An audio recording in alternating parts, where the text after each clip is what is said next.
Capítulo 8. Las tentaciones del liderazgo. Por cada 100 personas que le pueden hacer frente a la adversidad, solo hay una que le puede hacer frente a la prosperidad. Tomás Carlyle. ¿Qué te parece más fácil de manejar? ¿El éxito o el fracaso? La mayoría de la gente no le sabe hacer frente al hecho de ocupar un alto puesto. De hecho, el éxito destruye a algunas personas. El liderazgo viene acompañado de 3 ventajas primordiales. Posición. Tú puedes llegar a estar más alto. Poder. Tú puedes llegar a hacer más. Privilegio. Tú puedes llegar a tener más. Cada una de estas cosas es un beneficio legítimo del liderazgo. El esfuerzo y la labor extraordinarios que tú has aportado para convertirte en líder te ofrecen una posición mejor, con más poder y unos privilegios mayores. Sin embargo, debemos considerar esos privilegios como mano de hierro en guante de terciopelo. Todos y cada uno de ellos llegan acompañados por unas tentaciones lo suficientemente grandes para causar tu caída como líder si haces mal uso de ellas. Por lo tanto, si alguien piensa que está firme, tenga cuidado de no caer. Solo hace falta recorrer los titulares de las noticias para ver lo destructoras que pueden ser las tentaciones asociadas al liderazgo. Los conflictos de intereses y el mal uso de los privilegios les han causado problemas a muchas personas a lo largo de toda la historia y los siguen causando hoy. Lord Acton dijo en una ocasión: el poder corrompe y el poder absoluto corrompe de manera absoluta. Lo bueno en todo esto es que cuando llega la tentación, Dios nos proporciona un antídoto. El líder sabio las estudia, las reconoce y les aplica el antídoto. Cuando llegamos al versículo 14 del 5º capítulo de Nehemías, este lleva 12 años en el puesto de gobernador de Judá. Los que estuvieron antes que él, dice, hicieron mal uso de su poder, privilegios, posiciones, etc., para favorecer sus propias ganancias egoístas. Las 3 tentaciones del liderazgo. Primera, te sentirás tentado a hacer mal uso de tu posición.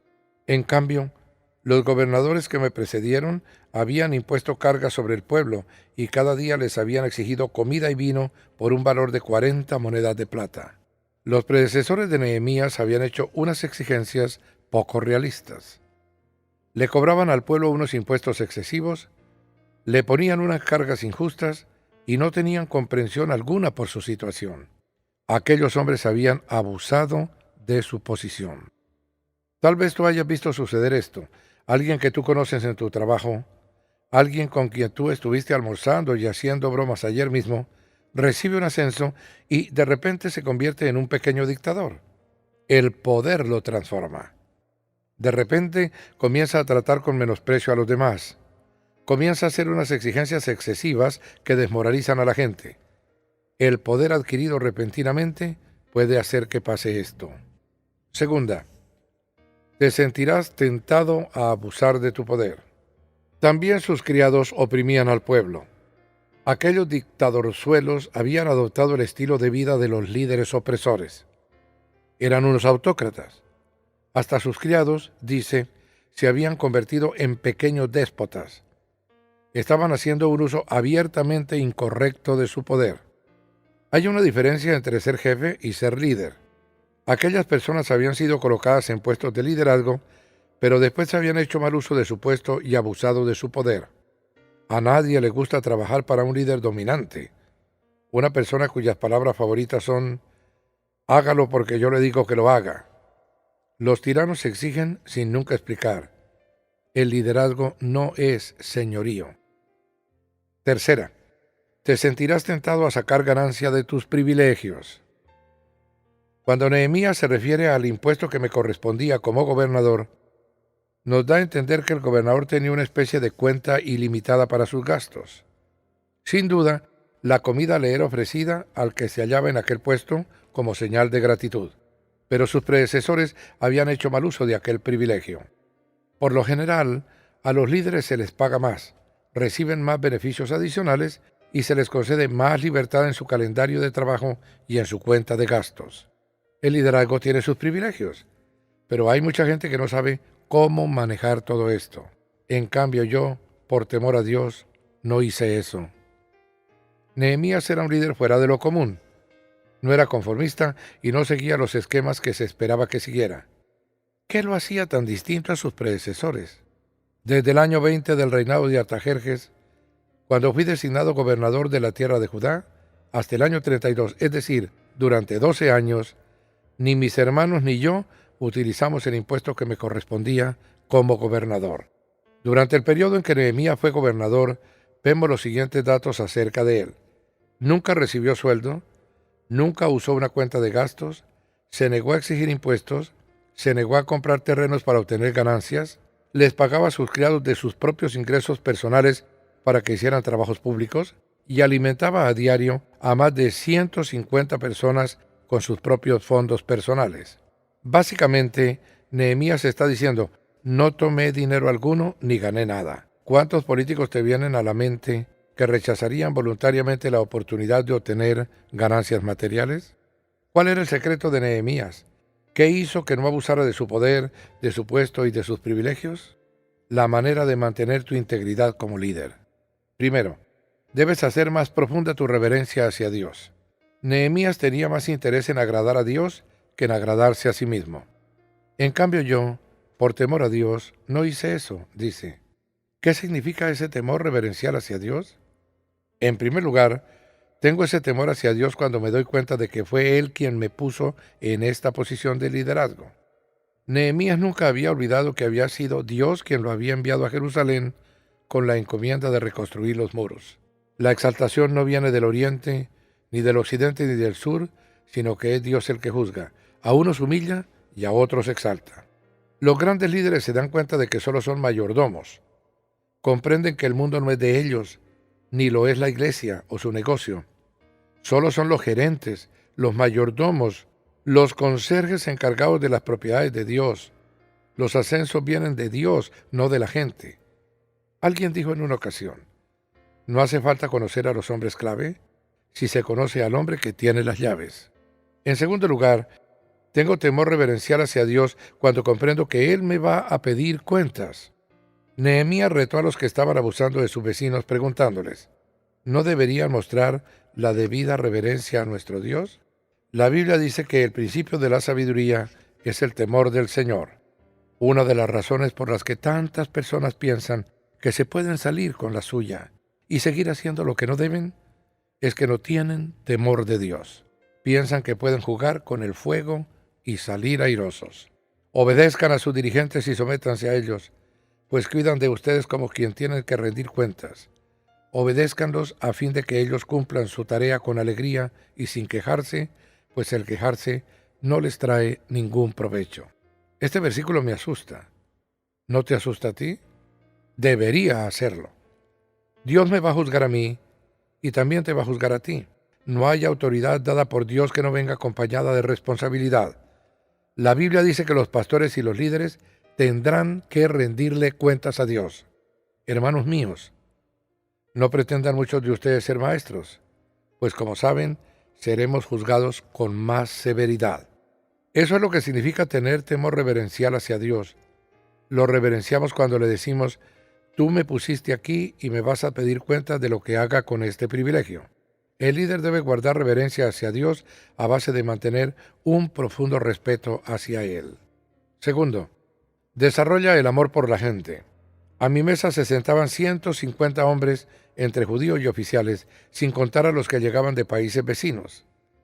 Era tarea de todos los días preparar un buey, 6 ovejas escogidas y algunas aves, y cada 10 días se traía vino en abundancia. Pero nunca utilicé el impuesto que me correspondía como gobernador, porque ya el pueblo tenía una carga muy pesada. Se ve claramente que Nehemías era un hombre muy compasivo y preocupado por los demás. Estimaba genuinamente a la gente.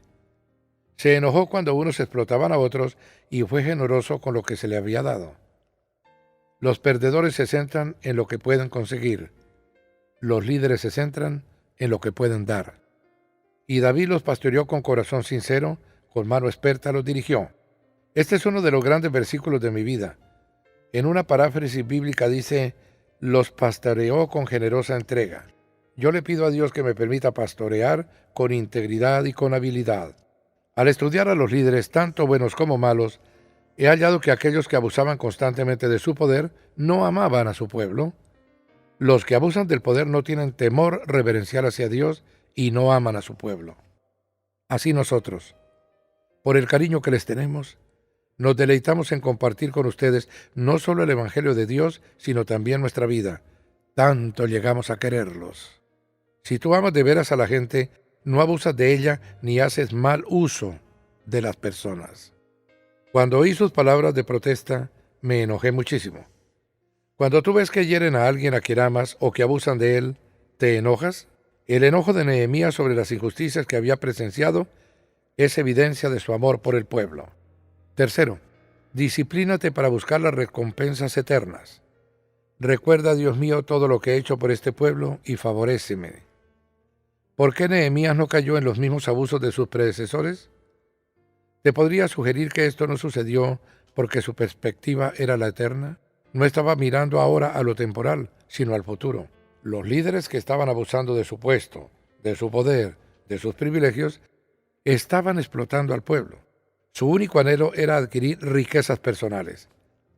También vemos esto en nuestro mundo de hoy. Los políticos se pasan la vida explotando al pueblo. De vez en cuando lo admiten, pero solo cuando lo descubren. Nehemías dice, yo no he hecho nada de eso, me he disciplinado. Al contrario, tanto yo como mis criados trabajamos en la reconstrucción de la muralla y no compramos ningún terreno. Los predecesores de Nehemías se habían aprovechado de los tiempos difíciles para adquirir ganancias personales. Estaban usando su puesto y sus privilegios para asegurarse su propia posición. Nehemías dice, yo no hice eso. Piénsalo, con los impuestos a los que tenía derecho, habría podido hacer unos cuantos negocios muy buenos en bienes raíces. Al igual que aquellos que habían pasado por allí antes que él, habría podido decir, si me dan sus tierras, yo les daré comida. Una vez edificados los muros, el precio de las tierras habría subido inmensamente a causa del aumento de la seguridad. Pero Nehemías no hizo eso. Él tenía temor reverencial por el Señor. Amaba al pueblo. Tenía los ojos puestos en una recompensa futura. Nehemías se había disciplinado a base de limitarse sus propias libertades. Mientras más alto llegas en el liderazgo, menos libertad tendrás. Más se les exige a los líderes. Mientras mayor es tu posición de autoridad, más se espera de ti, más restricciones se te imponen y en realidad menos libertad posees. El liderazgo exige mucho. ¿No soy libre? ¿No soy apóstol? ¿No he visto a Jesús nuestro Señor? ¿No son ustedes el fruto de mi trabajo en el Señor? Aunque otros no me reconozcan como apóstol, para ustedes sí lo soy. Porque ustedes mismos son el sello de mi apostolado en el Señor. Esa es mi defensa contra los que me critican. ¿Acaso no tenemos derecho a comer y a beber? ¿No tenemos derecho a viajar acompañados por una esposa creyente como hacen los demás apóstoles y Cefas y los hermanos del Señor? ¿O es que solo Bernabé y yo estamos obligados a ganarnos la vida con otros trabajos? Aquí el principio que rige es el obrero digno de su salario. Si una persona te hace a ti algún trabajo, lo justo es que tú le pagues.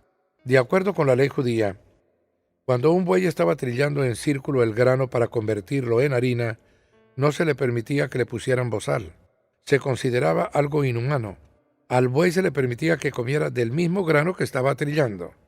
Pablo afirma, si hemos sembrado semilla espiritual entre ustedes, ¿será mucho pedir que cosechemos de ustedes lo material?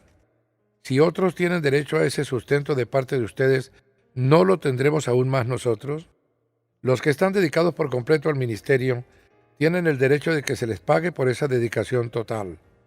Pablo dice a continuación, sin embargo, no ejercimos este derecho, sino que lo soportamos todo con tal de no crear obstáculo al Evangelio de Cristo.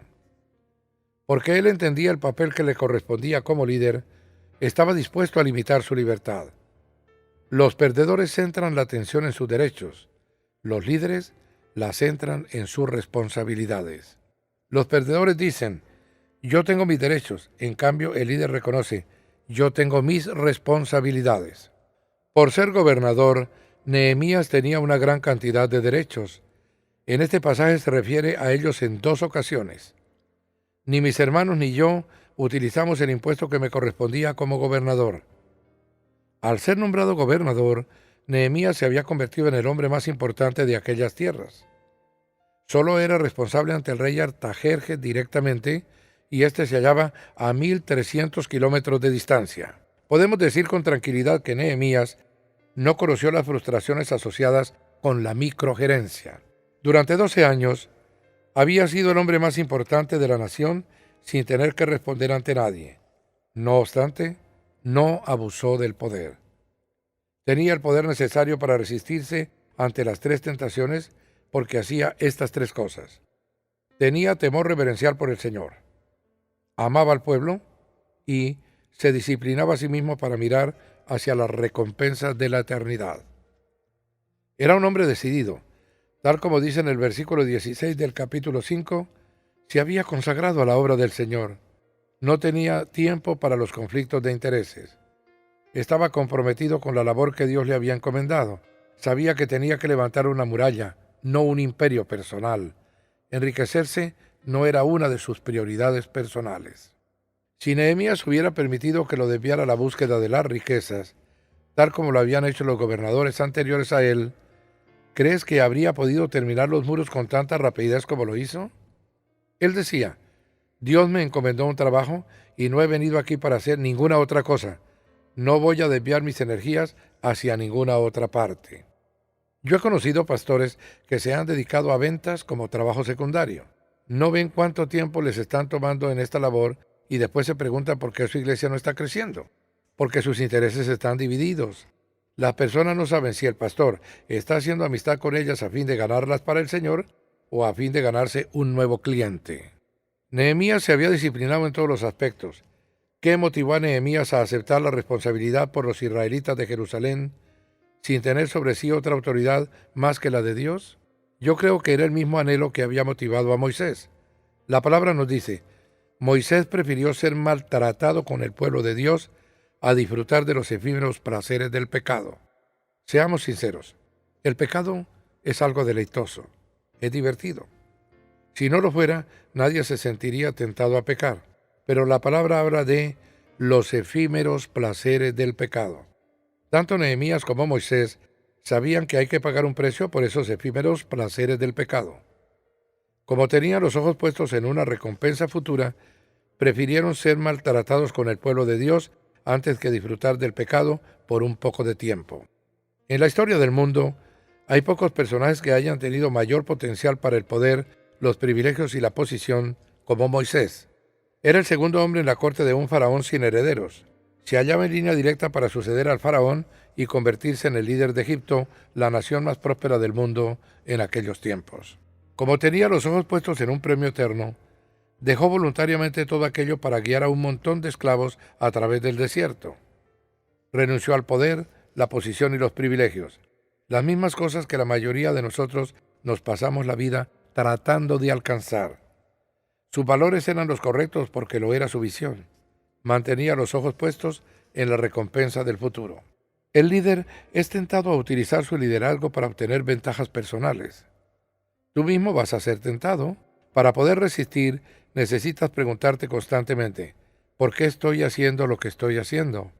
Porque Dios no es injusto como para olvidarse de las obras y del amor que, para su gloria, ustedes han mostrado sirviendo a los santos como lo siguen haciendo. Piensa en todos los que trabajan tras bambalinas como voluntarios en tu iglesia o en tu organización. Tal vez nosotros no veamos lo que hacen, pero Dios sí lo ve y no lo va a olvidar. Cada vez que alguien ayuda al pueblo de Dios, está manifestando que ama a Dios. El trabajo hecho para Dios con un corazón puro donde hay amor, será recompensado en la eternidad. Esa motivación es legítima en el liderazgo. El autor de Hebreos nos está diciendo, ¿cómo se acumulan tesoros en el cielo? Eso se hace sirviendo aquí en la tierra. Da tu tiempo, tu dinero, tu energía, todo lo que tienes en nombre del cielo. Los líderes eficaces se centran en sus responsabilidades y se olvidan de sus derechos. He aquí unas palabras clásicas de Pedro para los líderes de las iglesias. A los ancianos que están entre ustedes, yo que soy anciano como ellos, testigo de los sufrimientos de Cristo y partícipe con ellos de la gloria que se ha de revelar, les ruego esto.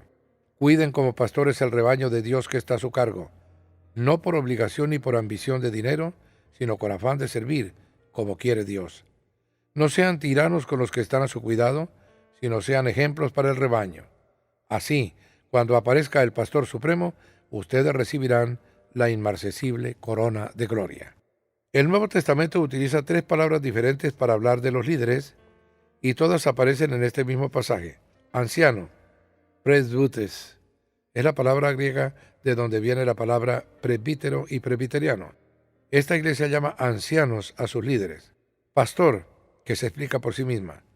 La tercera es supervisor. Esta es la palabra griega de donde se deriva obispo y episcopal y significa supervisor. Los líderes de esa iglesia son llamados obispos. ¿Cuál es la diferencia entre un anciano, un pastor y un obispo?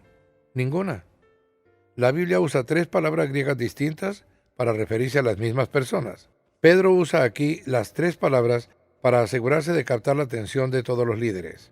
Quiere que comprendan sus responsabilidades, que están descritas en estas palabras. A los ancianos les dice que sean pastores y funcionen como supervisores. Anciano es un término relacionado con la madurez espiritual. No tiene nada que ver con la edad. Timoteo, siendo muy joven, era el anciano de la iglesia de Éfeso y sí tiene que ver con la madurez espiritual. A los ancianos les dice que sean pastores. El papel del pastor tiene que ver con la parte de su descripción de labores relacionada con el cuidado de las personas, la administración, el consejo y el cuidado pastoral. Los supervisores tienen que ver con la función administrativa del líder en la iglesia. El líder supervisa la administración, la orientación, la dirección y la gerencia de la iglesia. Pedro dice que el liderazgo en la iglesia comienza con el reconocimiento de que el rebaño es de Dios. La iglesia es de Dios. A nosotros solo se nos encomienda el liderazgo, la administración de algo que le pertenece a Dios. Lo mismo es cierto en cuanto a su negocio, su familia o su organización. Los buenos líderes guían a los demás con un corazón ardiente. No son líderes porque tienen que serlo, sino porque están dispuestos a hacerlo. Están más preocupados por lo que pueden dar que por lo que pueden conseguir. Una cosa es el liderazgo y otra el señorío. El verdadero líder no es un dictador, sino que guía por medio de su ejemplo. Como consecuencia, cuando aparezca el Pastor Supremo, ustedes recibirán la inmarcesible corona de gloria. Disciplínate a ti mismo para buscar las recompensas eternas. No sé tú, pero yo sí quiero una de esas coronas. A Dios no le agradan los líderes que abusan de su posición, poder y privilegios. Cuando Dios le dijo a Moisés que le hablara a la roca, Moisés lo que hizo fue golpearla. Abusó de su poder. Como consecuencia, Dios le dijo, no vas a entrar en la tierra prometida. David abusó de su posición de líder cuando tuvo una aventura con Betsabé. Pagó el precio cuando Dios se llevó al primer hijo de su unión. Saúl abusó de su posición de líder al hacer lo que Dios le había dicho que no hiciera. Perdió el trono. A lo largo de todo el Antiguo Testamento, leemos que cuando los reyes judíos servían al Señor, prosperaban. Cuando comenzaban a abusar de su posición, privilegios y poder, perdían su liderazgo. ¿Te han ascendido alguna vez en el trabajo? ¿Reconoces algunas de estas tentaciones? Como líder, te sentirás tentado a hacer mal uso de tu posición. En una ocasión hubo un hombre que se marchó de la iglesia porque quería ser presidente de la junta y nosotros no teníamos junta alguna. Estaba más interesado en un puesto que en el ministerio. Quería ser pez grande en laguna pequeña. Te sentirás tentado a abusar de tu poder. El liderazgo no es señorío. Los líderes no son llamados a ser dictadores tiránicos. Jesús dijo que quien quisiera ser el mayor de todos debía estar dispuesto a ser el siervo de todos en su palabra. Te sentirás tentado a aprovecharte de tus privilegios. Cuando alguien recibe un ascenso, los demás confían más en él. Por ejemplo, sus horarios se pueden volver más flexibles. Se puede usar ese privilegio para hacer una buena cantidad de trabajo en el día, o se puede aprovechar para marcharse temprano cuando llegue el fin de semana. Tal vez se le confíe una cuenta de gastos o varias cosas más de las cuales va a tener la tentación de abusar. Esto forma parte de lo que es ser líder. Fue una profunda reverencia por el Señor lo que impidió que Nehemías abusara de su autoridad. Por tanto, como sabemos lo que es temer al Señor, tratamos de persuadir a otros, aunque para Dios es evidente lo que somos, y espero que también lo sea para la conciencia de ustedes. No buscamos el recomendarnos otra vez a ustedes, sino que les damos una oportunidad de sentirse orgullosos de nosotros para que tengan con qué responder a los que se dejan llevar por las apariencias y no por lo que hay dentro del corazón. Lo que está diciendo Pablo es: yo vivo con transparencia delante de ustedes. Todo está a la vista. Lo que ven es lo que soy. Y vivo de esta forma no para impresionarlos a ustedes, sino porque temo al Señor. Temo lo que el Señor haría si yo abusara del liderazgo de mi iglesia. Ese es un temor santo, un temor que no existe en gran parte del mundo actual.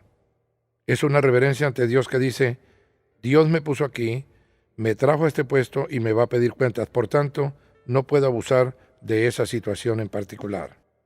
La Biblia relata la historia de José en Génesis 39, cuando la mujer de Potifar le tendió una trampa y él se le escapó. ¿Qué impidió que él cediera ante la tentación que ella le estaba ofreciendo gratuitamente? Que el temor de Dios que tenía José era mayor que el amor a sus propios placeres. Él sabía que si se comportaba así, entristecería a Dios. Obedezcan a sus dirigentes y sométanse a ellos, pues cuidan de ustedes como quienes tienen que rendir cuentas. Obedézcanlos a fin de que ellos cumplan su tarea con alegría y sin quejarse, pues el quejarse no les trae ningún provecho. Si no hay responsabilidad, tampoco hay autoridad. Profundiza en tu reverencia hacia Dios. Comprende que es a Él al que le debemos de rendir cuentas. Los líderes son juzgados de una manera más estricta que los seguidores. Por último, disciplínate para buscar las recompensas eternas. Ten los ojos fijos en el premio que te tiene preparado Dios. Su Señor le respondió: hiciste bien, siervo bueno y fiel. Has sido fiel en lo poco, te pondré a cargo de mucho más. Ven a compartir la felicidad de tu Señor. Este es uno de los versículos más importantes de toda la Biblia. Cuando yo llegue al cielo, es lo que quiero que me diga el Señor. ¿Tú no? Mi primordial motivación en la vida es que quiero comparecer un día ante Dios y oírlo decir: hiciste bien, siervo bueno y fiel. No fuiste perfecto, pero fiel sí. Hiciste lo mejor que pudiste y eso era todo lo que yo quería de ti. Dios no nos llama al éxito, nos llama a la fidelidad. La consecuencia de un liderazgo fiel es que Él nos encomienda tareas mayores. Cuando llegues al cielo, se te van a dar responsabilidades mayores aún. ¿Sabías que la forma en que tú vivas tu liderazgo aquí en la tierra determina tu potencial de liderazgo en la eternidad? Eso es lo que dice la Biblia. Si has sido fiel en las cosas pequeñas, vas a ser fiel en las cosas grandes. Comparte la felicidad de tu amo. Dios anhela compartir su felicidad contigo y conmigo. Cuando encuentres líderes que estén abusando de su poder, puedes estar seguro, en primer lugar, de que no tienen reverencia por el Señor. En segundo lugar, de que no aman a la gente. Y en tercero, de que están viviendo para el momento y no para la eternidad. Señor, necesitamos tu ayuda.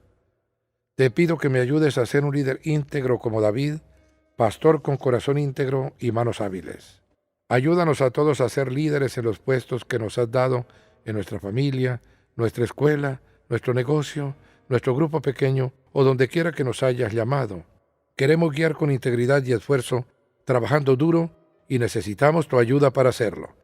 Ayúdanos a ser líderes con prioridades y a estar más preocupados por la edificación de tu reino que por nuestro propio imperio o nuestras riquezas, posiciones o privilegios personales. Ayúdanos a ser líderes generosos.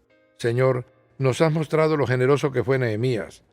Alimentaba personalmente a 150 cada día, lo pagaba todo con su dinero y nunca pidió nada a cambio. Ayúdanos a ser personas generosas como él. Ayúdanos a ser líderes auténticos, a ser como Pablo. Y sobre todo, ayúdanos a ser líderes con la eternidad en perspectiva, a darnos cuenta de que vamos a pasar más tiempo contigo en la eternidad que en esta vida. Cuando nos pongas en posiciones de privilegio, poder o preeminencia, no permitas que caigamos presas de esas tentaciones.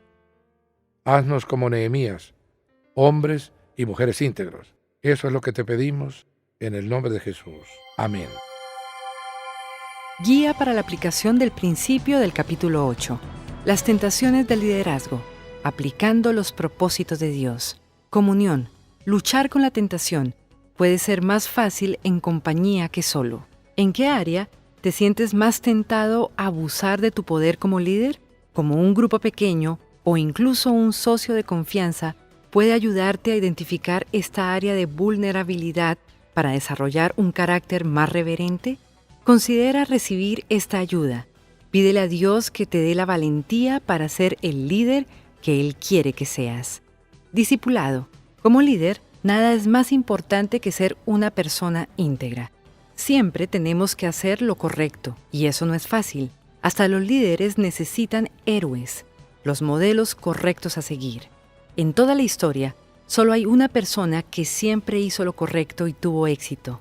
¿Quién es esa persona? ¿Cómo al conocer mejor al Señor fortalecemos nuestra integridad de líderes? ¿Qué harás como resultado de este capítulo para cerciorarte de que estás siguiendo las huellas de su líder? Ministerio. Nehemías fue capaz de pedirle a Dios que le favorezca por todo lo que él había hecho por su pueblo. ¿Podrías hacer la misma demanda? ¿Cómo puedes evitar o resistir la tentación de abusar de tu posición de líder? ¿Cómo en tu rol como ministro puedes ayudar a otros? Nunca es tarde para ser un líder como Nehemías. Pídele a Dios que te dé su amor para aquellos que diriges. Recuerda que Dios quiere que seas su clase de líder. El pasado quedó atrás. Sé como Nehemías. Aprende del pasado para mirar al futuro.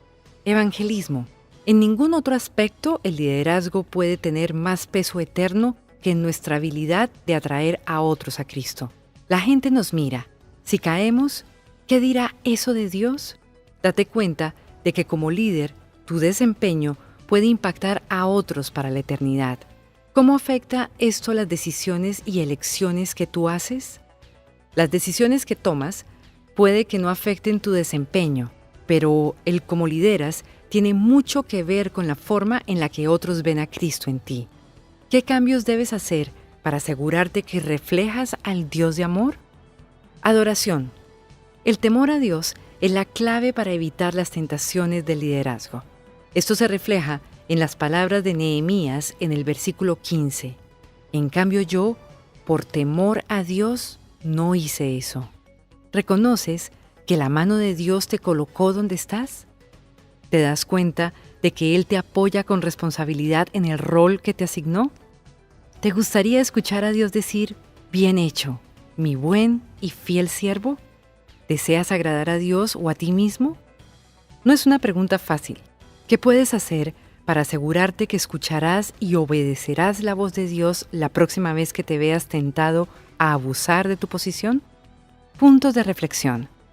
Nehemías renunció a la riqueza, poder y posición influyente en la corte del rey para poder guiar a aquellos que reconstruían la muralla de Jerusalén. Él tenía sus valores muy claros, ya que su visión estaba enfocada en Dios, no en sí mismo.